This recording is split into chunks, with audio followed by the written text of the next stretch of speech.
Chapter 1. Lucy looks into a wardrobe. In a big old house, there lived 4 children named Peter, Susan, Edmund, and Lucy. One rainy day, they decided to play hide and seek. Lucy, the youngest, went looking for a good hiding spot. She walked into a room that had a giant wardrobe. It was old and made of dark wood.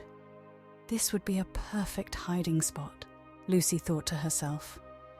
Lucy opened the wardrobe and stepped inside. She felt around in the dark and her fingers touched fur coats. She moved deeper into the wardrobe, pushing past the coats. But something strange happened.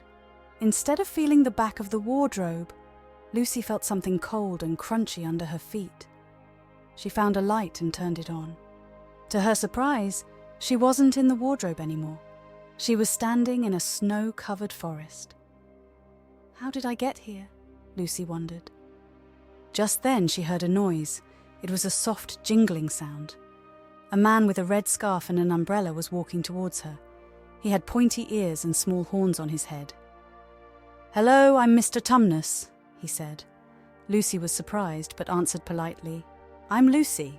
Nice to meet you, Mr. Tumnus." Lucy and Mr. Tumnus became friends.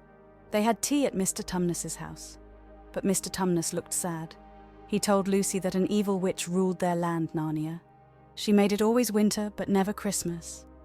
Lucy felt bad for her new friend and Narnia.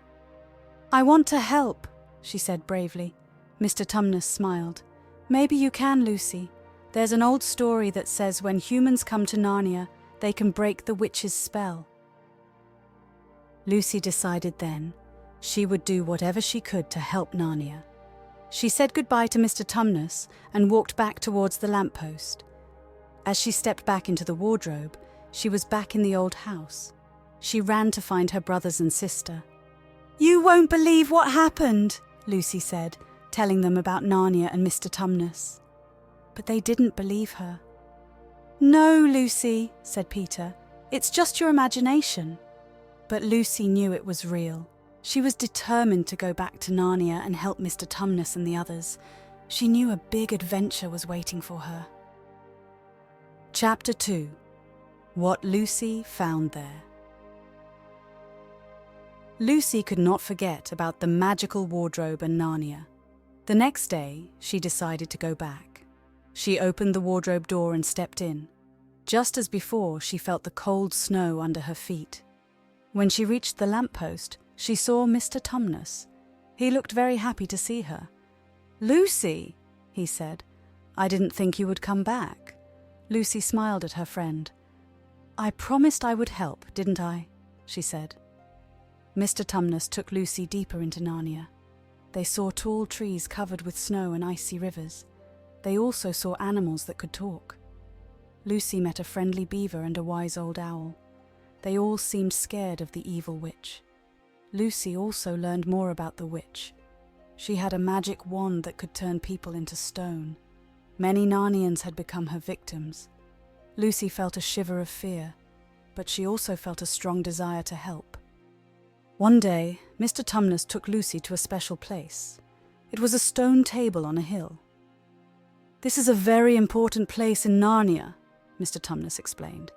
"It is said that a great lion named Aslan used to rule Narnia from here." Lucy felt a strange warmth when she heard the name Aslan. She felt hopeful. "Maybe Aslan can help us," Lucy thought. Days turned into weeks. Lucy spent a lot of time in Narnia, but no one in the old house noticed. Time in Narnia moved differently. In the old house, her siblings were starting to worry. Lucy was often missing. She always talked about Narnia. They thought Lucy was playing a game. One day, Lucy invited her brother Edmund to Narnia. Edmund was surprised to see the snowy land and the talking animals. He also met Mr. Tumnus. But Edmund felt cold and scared in Narnia. When they returned, Edmund told the others about Narnia. Now they all believed Lucy. They felt bad for not believing her before. Lucy felt happy. Now that they all knew about Narnia, they could help her. She looked at her siblings and said, "We have a mission. We need to save Narnia." They all nodded. They were ready for the adventure. They knew it wouldn't be easy, but they were willing to try. for Narnia, for Mr. Tumnus, and for the hope of meeting Aslan. And so, their adventure in the magical land of Narnia truly began. Chapter 3. Edmund and the Wardrobe. Edmund was the third oldest among the 4 siblings. He was curious about what Lucy had found. One day, when everyone else was busy, he decided to explore the wardrobe. He opened the door and stepped inside. He felt the cold fur coats against his skin. As he moved deeper, he was surprised to find himself standing in snow. He looked around and saw a lamppost. So, Lucy was telling the truth, he thought. As Edmund walked further into the snowy land, he heard a jingling sound. A sleigh pulled by reindeer was coming towards him. In the sleigh there was a lady. She was tall and beautiful. She wore a crown and held a wand. "Who are you?" the lady asked Edmund. She had a cold, stern voice. "I'm Edmund," he replied, feeling a bit scared. "Welcome, Edmund," she said. "I am the Queen of Narnia." Edmund was surprised. Lucy had told him about an evil witch, not a queen, but this lady seemed nice. She offered him a hot drink and some sweets. Edmund felt warm and happy. The Queen asked Edmund about his siblings. Edmund told her everything. He even told her about Mr. Tumnus. The Queen's eyes sparkled when she heard about Lucy. "I would love to meet your sister," she said. "Bring her here next time." Edmund promised to bring Lucy. The Queen smiled and gave him more sweets. Edmund felt special. When Edmund returned to the house, he found his siblings waiting. Lucy was the first to ask, "Did you meet Mr. Tumnus?" Edmund shook his head. He didn't want to tell them about the Queen. He was afraid they might want the sweets too. Days passed. Edmund kept thinking about the Queen. He wanted to see her again. He wanted to eat those delicious sweets again. One day, all 4 siblings decided to go to Narnia. Lucy wanted to see Mr. Tumnus. Edmund wanted to see the Queen, but he kept it a secret. As they stepped into Narnia, they felt a wave of cold air. They saw the snow-covered land and the lamppost. Lucy led them towards Mr. Tumnus's house. Edmund followed them, but his mind was somewhere else. He was thinking about the Queen. He was thinking about the sweets. He was thinking about a promise he had made. Chapter 4. Turkish Delight. Edmund's heart pounded as he walked through the snowy land of Narnia. He was not interested in Mr. Tumnus's house. He was thinking about the beautiful Queen and the sweet delicacy she had given him.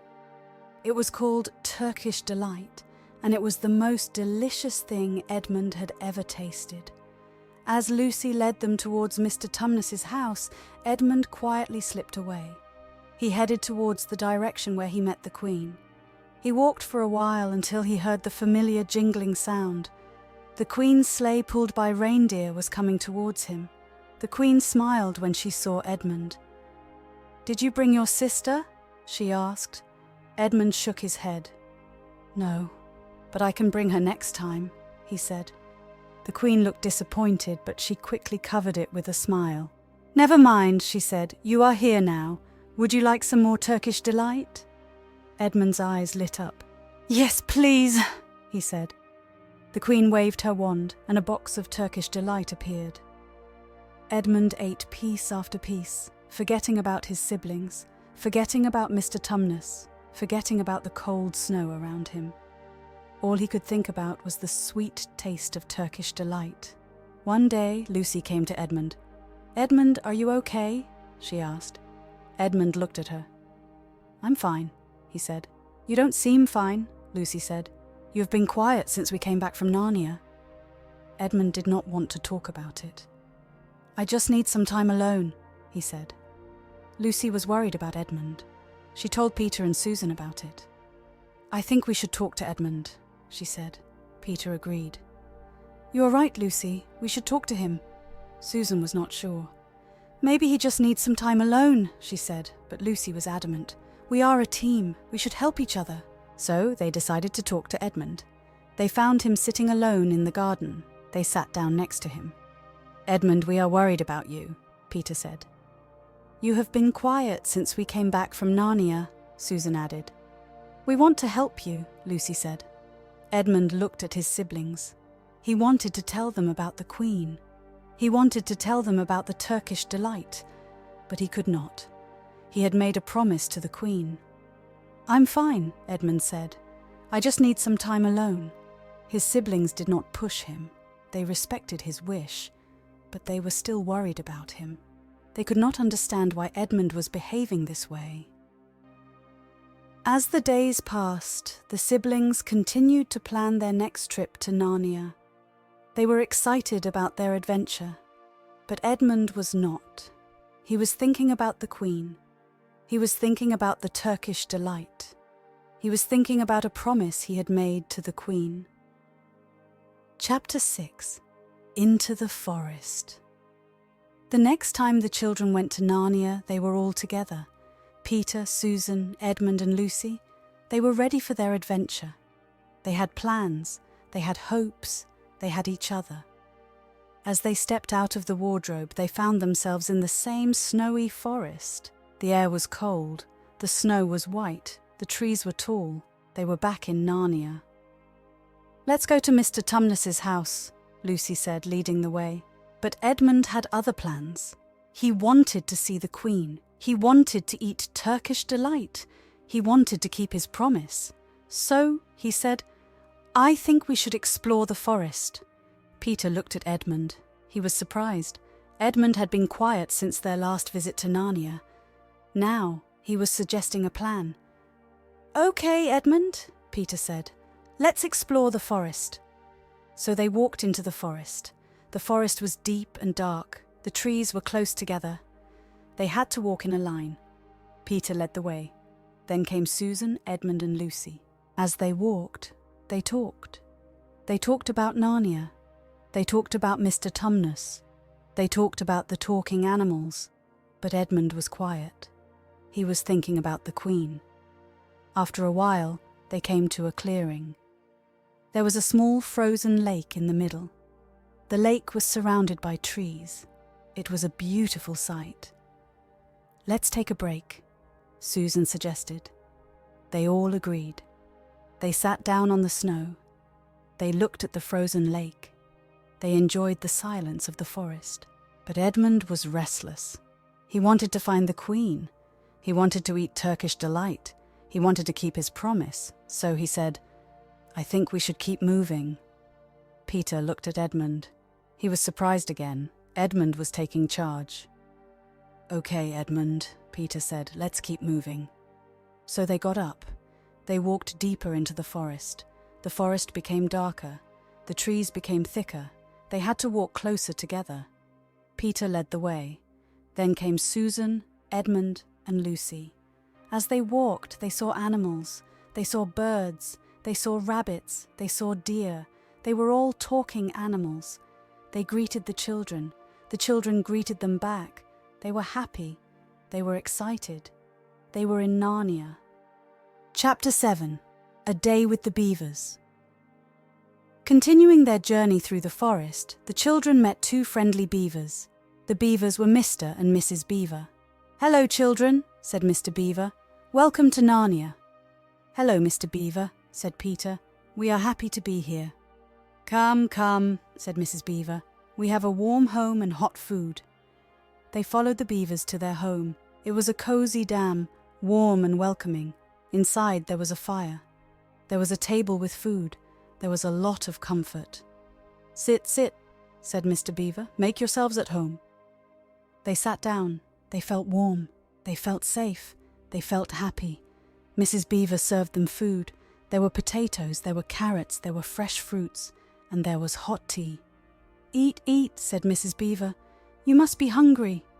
They ate heartily. The food was delicious. They felt full.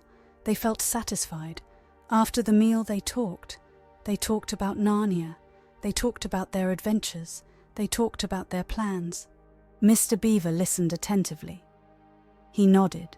He smiled. He said, "You're brave children. Narnia is lucky to have you." But Edmund had other thoughts. He was thinking about the Queen. He was thinking about the Turkish delight. He was thinking about his promise. "I need to go. Edmund said suddenly. They looked at him in surprise. "Where?" asked Susan. Edmund hesitated. I need to see someone," he said. "But we are safe here," said Lucy, worried. "We are with the beavers." Edmund looked at them. He wanted to tell them about the Queen, but he could not. He had made a promise. And now, as they sat in the beavers' home, they could not help but worry about Edmund. They hoped he was safe. They hoped he would come back. But for now, they could only wait and hope. The night was long. The children tried to sleep, but their worry for Edmund kept them awake. The next morning, as the first light of day broke, they set off to find Edmund. The snow was thick and the wind was cold, but they pressed on. They walked for hours, calling out for Edmund, but there was no reply. The forest was silent except for the crunch of their boots in the snow. "Edmund!" Peter shouted again, his voice echoing through the trees. But there was no answer. They were about to give up when Susan spotted something in the snow. It was a piece of cloth, the same colour as Edmund's coat. "This is Edmund's!" Susan cried, holding it up. They followed the trail, their hearts pounding. The trail led them to a large, icy castle. It was imposing and scary, but they knew they had to go in. "Edmund must be in there," Peter declared, his face determined. They approached the castle with caution. The door creaked open and they stepped inside. It was cold and dark, but they had to find Edmund. "I hope he's okay," Lucy whispered, her hand clutching Peter's. "We'll find him," Peter reassured her, squeezing her hand. They searched the castle, calling out for Edmund. Finally, they found him in a cold, dark room. He was shivering and looked scared. "Edmund!" Lucy cried, rushing to him. "We were so worried." "I'm sorry," Edmund said, his voice shaky. "I shouldn't have left." "We're just glad you're okay," Susan said, hugging him. Together they left the castle and returned to the beavers' home. They were relieved and grateful to be together again. They realized how important they were to each other and promised to stick together no matter what. From then on, they faced every adventure in Narnia together, as a team, as a family. Chapter 9. In the Witch's House. Edmund, alone and cold, walked through the icy forest. The snow crunched under his feet and his breath came out in white puffs. He was scared, but he had a purpose. He was going to the witch's house. After what felt like hours, Edmund finally saw the towering structure of the witch's castle. It stood tall and imposing, made of ice and stone. Its icy blue towers reached high into the sky, and it looked as cold and uninviting as the witch herself. As Edmund approached, the grand doors of the castle creaked open. He stepped inside, his heart pounding. The interior of the castle was as cold as the outside. The walls were made of ice, and the air was so cold it made his teeth chatter. In the distance, he saw the witch sitting on a throne made of ice. She was as beautiful as she was terrifying, her cold eyes watching him as he approached. "Edmund," she said, her voice as cold as the air around them. "You've come." I have," Edmund stammered, trying to appear brave. The witch smiled, but it was a cold, cruel smile. "Good, you've done well." She offered him a seat and a cup of hot chocolate, just like the first time they met. The hot drink was a small comfort in the freezing castle. They talked. The witch asked Edmund about his siblings, about the beavers, and about their plans. Edmund, entranced by her beauty and promise of power, told her everything. The witch listened, her eyes gleaming. She promised Edmund that he would be a prince, that he would rule Narnia by her side. But Edmund didn't see the cold cruelty in her eyes. He only saw the promise of power and importance. Meanwhile, his siblings were searching for him, braving the cold and the dangers of the forest. They were worried and scared, but they never gave up. They knew they had to find Edmund. Back at the castle, Edmund was starting to feel the cold. His warm coat was not enough to keep out the chill of the witch's castle. He missed the warmth of the beaver's dam. He missed his siblings. He started to realize that the witch's promises were empty. She didn't care about him. She only wanted to use him. He felt a pang of guilt for betraying his siblings. Edmund decided he needed to escape. He needed to get back to his siblings, to apologize and make things right. But the witch was watching him, her cold eyes never leaving him. Edmund waited for the right moment. When the witch was distracted, he slipped away. He ran through the icy halls of the castle, his heart pounding in his chest. Chapter 10. The spell begins to break.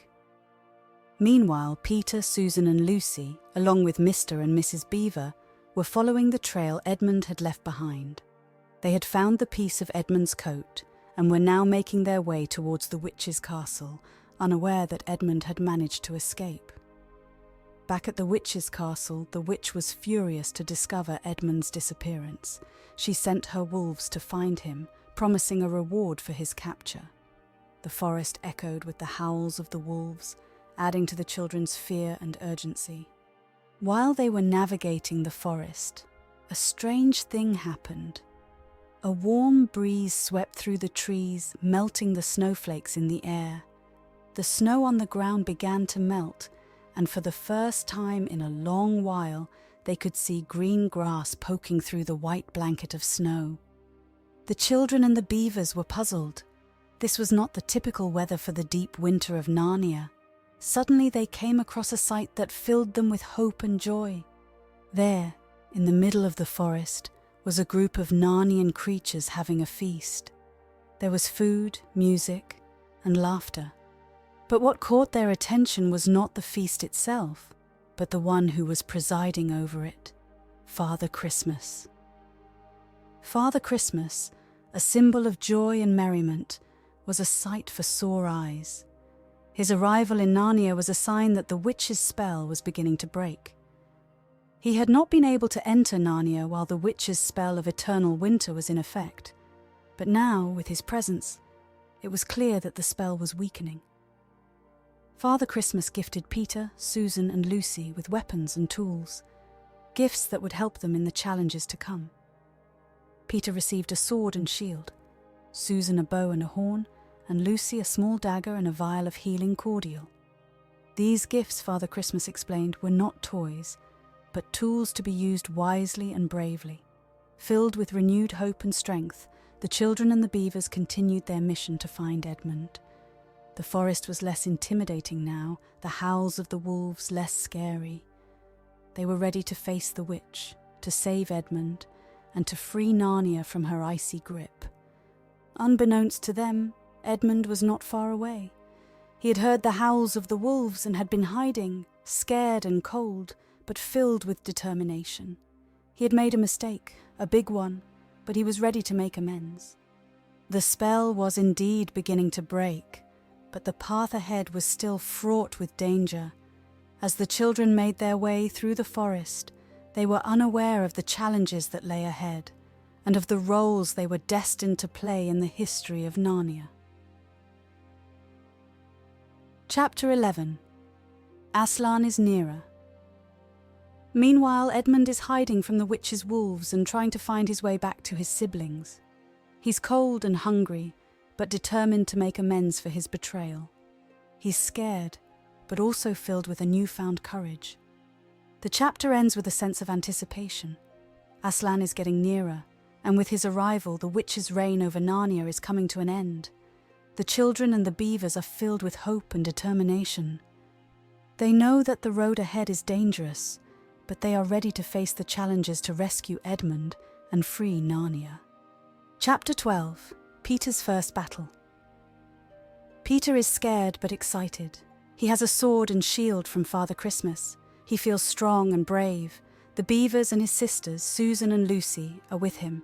They are all going to see Aslan, the great lion. They hope Aslan can help them find their brother Edmund, who is with the White Witch. On their way, they see a wolf. The wolf is Mogrim, the captain of the White Witch's secret police. He is a bad wolf. He wants to hurt the beavers and the children. Peter says, "Stay behind me. I will fight the wolf." His heart is beating fast. He is scared, but he wants to protect his sisters and the beavers. Peter and the wolf fight. Peter uses his sword and shield. The wolf is big and strong, but Peter is brave. He remembers what Father Christmas said. These gifts are tools, not toys. Use them wisely. Peter fights hard. He hits the wolf with his sword. The wolf cries out and runs away. Peter is tired but happy. He has protected his family. The beavers and his sisters are proud of Peter. They say, "You are brave, Peter. You are a true knight." Peter feels good. He is ready to meet Aslan and find Edmund. Chapter 13. Deep Magic from the Dawn of Time. As they walk, they talk about Aslan. They talk about the deep magic from the dawn of time. The beavers say, "The deep magic is very old. It is older than the witch. It is older than Aslan. It is the oldest thing in Narnia." Peter asks, "What is the deep magic?" The beavers say, "The deep magic is the rules of Narnia. It says what is right and what is wrong. It says what can happen and what cannot happen." Susan asks, "Can the deep magic help us find Edmund?" The beavers say, "Yes, the deep magic can help us." But it is not easy. The deep magic is very powerful. It is not like a toy. It is like fire. It can help us, but it can also hurt us. Lucy asks, "Can Aslan use the deep magic?" The beavers say, "Yes, Aslan can use the deep magic. Aslan is very wise. He knows the deep magic. He knows how to use it to help us." The children are scared, but they are also brave. They want to find Edmund. They want to meet Aslan. They want to know about the deep magic. They are ready to face the witch. Chapter 14. The Triumph of the Witch. Peter, Susan, Lucy and the beavers are walking to meet Aslan, the great lion. They want to ask Aslan to help them find Edmund, their brother his. Edmund is with the White Witch. She is not good, she is bad. As they walk, they talk. They talk about the White Witch. They talk about her magic. They talk about her power. Lucy asks, "Can the witch hurt Edmund?" The beavers say, "Yes, the witch can hurt Edmund. She has magic, she has power, but Aslan can help us. Aslan can save Edmund." But then they see something. They see the witch. They see Edmund. They see the witch's magic. The witch is winning. This is her triumph. Peter says, "We must help Edmund." Susan says, "But how? The witch is too strong." Lucy says, "We must ask Aslan. Aslan can help us. Aslan can save Edmund." The witch sees the children and the beavers. She uses her magic, She makes ice and snow. The children and the beavers are cold. They are scared, but they are also brave. They want to save Edmund. They want to stop the witch. Chapter 15. The Witch's Defeat. The battle rages on. They have powers of magic given by the king Aslan. The children are tired, but they push on. They remember their wishes. They remember Edmund. They remember Narnia. In a final clash, Peter faces the witch. She is strong, but he is stronger. He remembers his wish for her. He remembers Edmund. He remembers Narnia. With a swift strike of his sword, the witch falls. The children cheer. The witch is defeated. They rush to Edmund. He is weak but alive. They hug him. They cry. They are happy. They have saved Edmund. They have saved Narnia. The creatures of Narnia cheer. The witch is defeated. Edmund is safe. Narnia is free. The children are heroes.